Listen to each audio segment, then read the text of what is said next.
हम नमाज पढ़ लेंगे, 2 मिनट की नमाज पढ़ लिया, नमाज पढ़ लिया, नमाज। अरे ये सड़कें किसी के बाप की नहीं है। 2 महीना कांवड़ यात्रा सावन के महीने में नेशनल हाईवे को बंद करा करके पुलिस डिपार्टमेंट के लोग कांवड़ियों के पैर धुलते और कांवड़िए बेचारे माशाअल्लाह लेकर के मस्त रहते, चिलम भी मारते, शराब भी पिए रहते, हुड़दंग भी मचाते हैं, गाड़ियां भी तोड़ देते। लेकिन हमारा पुलिस डिपार्टमेंट जाकर के उनके पैरों में मरहम लगाता है, हेलीकॉप्टर से उनके ऊपर फूल बरसाता। और हम नमाज पढ़ लिए, 2 मिनट की नमाज पढ़ लिया, नमाज पढ़ लिया, नमाज पढ़ लिया।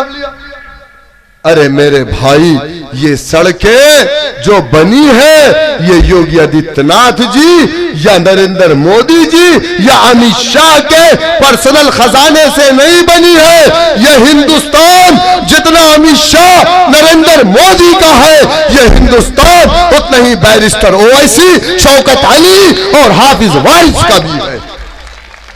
आप और हम सब जानते हैं कि हमारे देश के प्राइम मिनिस्टर जो अपनी तकरीरों में कहा करते हैं कि मैंने स्टेशन पर चाय बेची है, 35 साल मैंने भीख मांगी है।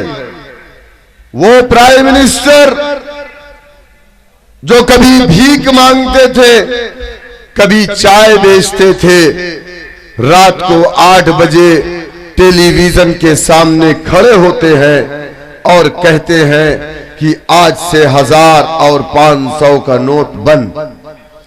तो आपकी पॉकेट में रखा हुआ आपका जायज का पैसा कागज का रद्दी टुकड़ा बन जाता है। ये ताकत, ये कुव्वत अगर किसी ने दिया तो ये सियासत ने दिया। एक मंदिर में एक संत, एक पुजारी, उसे यही सियासी कुव्वत, यही ताकत मिली तो आज हिंदुस्तान के सबसे बड़े सूबे का चीफ मिनिस्टर है। आज उसके आदेश पर न्यायालय को बालाए ताक रख दिया गया। अगर वो कह देते हैं अब्दुल का घर गिराना है तो सुबह तक बुलडोजर आकर के अब्दुल के घर को गिरा देता। क्या मेरी बात गलत है मेरे दोस्तों, मेरे बुजुर्गों? लेकिन आज हमें 2 नंबर का शहरी बना करके रख दिया गया। क्यों? दलितों ने अपनी पार्टी बनाई, 11% सरकारी नौकरी में हिस्सेदारी पाया। यादव ने अपनी पार्टी बनाई, 7%, 50% हिस्सेदारी पाया। मुसलमानों ने अपनी पार्टी नहीं बनाई, 20%, 27% जेल में हिस्सेदारी पाया। मेरे दोस्तों, मेरे बुजुर्गों, जमहूरियत की सबसे बड़ी ताकत सियासत होती है।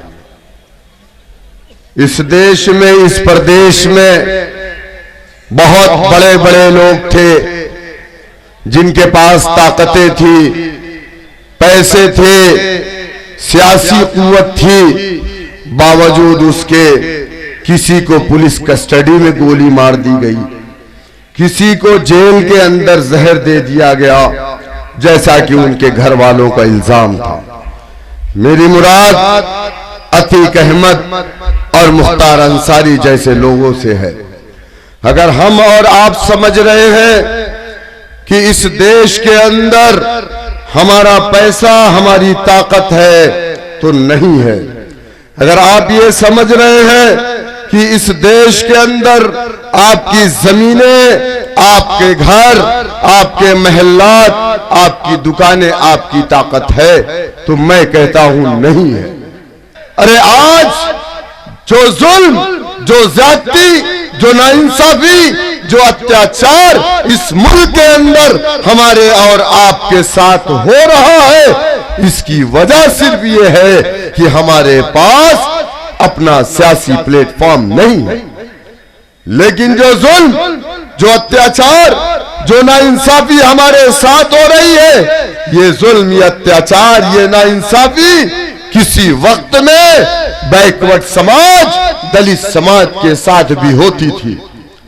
लेकिन उनका एक नेता जिसको हम मुलायम सिंह यादव के नाम से जानते हैं, बाबरी मस्जिद की शहादत के बाद बाबरी मस्जिद की गिरी हुई दीवारों पर खड़ा होकर के ये ऐलान करता है कि समाजवादी पार्टी अवामी पार्टी है, आपकी पार्टी है। मुसलमान नाराज था कांग्रेस से, क्योंकि कांग्रेस के दौरे हुकूमत में 6 दिसंबर 1992 को वो काला दिन जिस दिन बाबरी को शहीद किया गया, मुसलमान नाराज हुआ। मुसलमान उसके साथ जुल्म हो, ज्यादती हो, नाइंसाफी हो, उसको घर मत दो, खाने को मत दो, उसके इलाकों में सड़कें मत बनवाओ, अस्पताल मत बनवाओ, तब भी वो तुम्हें वोट डालता है।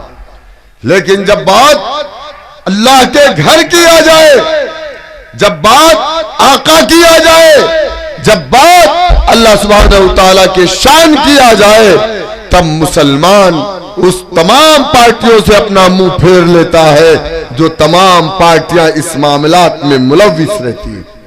हम पर इल्जाम लगाया जाता, अरे यही इल्जाम और यही जुल्म, ज़्यादती, अत्याचार इसी हिंदुस्तान में दलित समाज के साथ हुआ।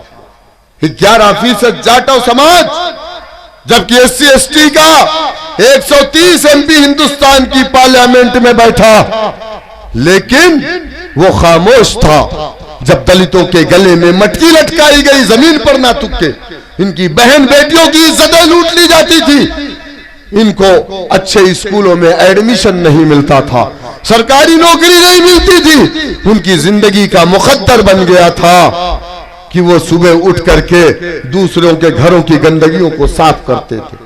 लेकिन उनका एक नेता पंजाब की सरजमीन से निकला, जाटो बस्तियों में जाकर के कहा, ऐ मेरे जाटा समाज के लोगों, सत्ता की चाबी को अपने हाथ में लो, कब तुम इंसाफ के लिए सारे दरवाजे को खोल सकते हो। लोगों ने काशीराम का मजाक उड़ाया, कहा 11% वालों को लेकर के सत्ता की चाबी की बात कर रहा है। नौजवान खड़ा हुआ, काशीराम पर इल्जाम लगाया गया। किसने लगाया? जो पुराना कांग्रेसी जाटो समाज का था। मुसलमानों ने कभी काशीराम पर इल्जाम नहीं लगाया, लेकिन दुनिया ने देखा काशीराम अगर मगर, लेकिन नहीं, अपने समाज को समझाया। 11% मुत्तहिद हुआ, अल्लाह की मदद आई। महज 9 सालों में अपने कौम की एक बेटी को उत्तर प्रदेश का मुख्यमंत्री बनाया। आज कोई ऐसा सरकारी दफ्तर नहीं है जहां दलित का बेटा सरकारी नौकरी में ना हो। आज कोई ऐसा सरकारी दफ्तर नहीं है जहां समाजवादी पार्टी यानी उसके समाज का, यादव समाज का बेटा सरकारी दफ्तर में ना हो। मुसलमानों, मैं आपसे पूछ रहा हूं, 20% आपने समाजवादी को वोट दिया, आपका बेटा कहां है? आंकड़े बताते हैं 20% उत्तर प्रदेश में मुसलमान, 27% जेल की सलाखों में मुसलमान।